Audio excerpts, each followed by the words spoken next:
इधर फर्जी कंपनियों के इस्तेमाल से टैक्स चोरी के कई मामलों का पता चला है। जीएसटी चोरी पकड़ने के लिए सरकार की तरफ से चलाए गए अभियान में एजेंसियों ने मई से लेकर अब तक 29,000 से ज़्यादा फर्जी कंपनियां पकड़ी हैं, जिनके जरिए 44,000 करोड़ रुपए से ज़्यादा की टैक्स चोरी का पता लगा है। इस बीच वित्त वर्ष 2017-18 के दौरान हुई करीब 1.45 लाख करोड़ रुपए की संभावित जीएसटी चोरी को लेकर भी एजेंसियों की तरफ से अब नोटिस जारी किए गए।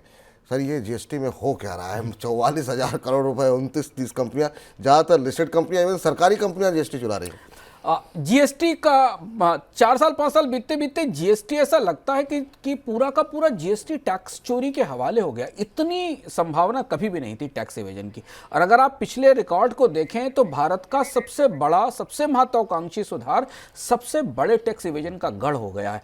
अब स्थिति यह है कि आप किसी भी क्षेत्र की किसी भी बड़ी कंपनी को हाथ रख दीजिए, उसको जीएसटी का नोटिस गया। उसमें एलआईसी तक शामिल है, उसमें भारत की सारी एफएमसीजी कंपनियां, भारत की दवा कंपनियां, छोटी कंपनियां, बड़ी कंपनियां। इतना बड़ा टैक्स सिस्टम, इतना बड़ा सुधार, जिसको देश की दूसरी आर्थिक क्रांति कहा गया था, दूसरा आर्थिक उदारीकरण कहा गया था, टैक्स ढांचे की महाक्रांति कहा गया था, उसका ये चेहरा देखना हमारे लिए बेहद चौंकाने वाला है कि अब जीएसटी से हर दूसरे दिन ये खबर आती है कि 40,000 करोड़, 25,000 करोड़ की टैक्स चोरी पकड़ी गई है। 20,000, 25,000 कंपनियां एक मुश्त निकलती हैं जो जीएसटी चुरा रही हैं। तो लोग जीएसटी चुका रहे हैं या लोग जीएसटी चुरा रहे हैं। और मुझे आश्चर्य इस बात पर है कि जीएसटी में इतने बड़े स्तर पर फ्रॉड्स के बाद, क्योंकि नोटिस भेजे जा रहे हैं, वसूली हो रही, इतने बड़े स्तर पर फ्रॉड्स के बाद भी सरकार की तरफ से भी स्पष्ट रूप से कहा नहीं गया कि इस ढांचे को कैसे नए सिरे से रिव्यू किया जाएगा। और हो सकता है अगली जीएसटी काउंसिल की बैठक में ये बात उठे। पर जीएसटी का ये चेहरा